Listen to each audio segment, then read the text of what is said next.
Hello दोस्तों, एक छोटी सी कहानी। कुछ दो चार दोस्त बुजुर्ग दोस्त एक पार्क में बैठे हुए थे। वहाँ बातों ही बातों में रोटी की बात चल गई। तभी एक दोस्त बोला, जानते हो कि रोटी कितने प्रकार की होती है? तो किसी ने मोटी, किसी ने पतली, तो किसी ने कुछ और ही प्रकार की रोटी के बारे में बतलाया।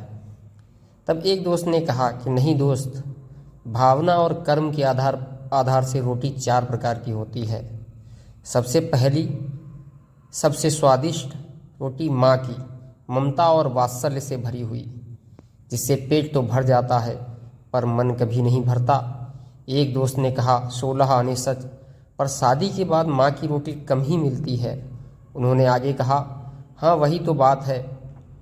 दूसरी रोटी पत्नी की होती है, जिसमें अपनापन और समर्पण भाव होता है, जिससे पेट और मन दोनों भर जाते हैं। क्या बात कही है यार, ऐसा तो हमने कभी सोचा ही नहीं। एक दोस्त ने बोला।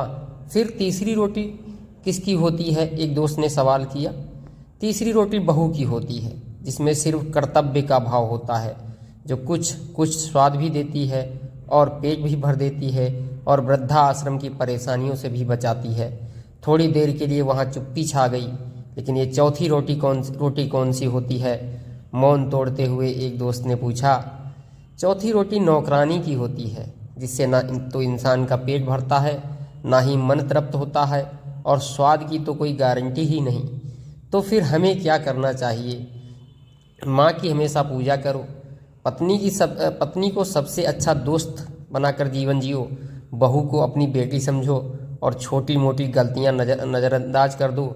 बहू खुश रहेगी तो बेटा भी आपका ध्यान रखेगा।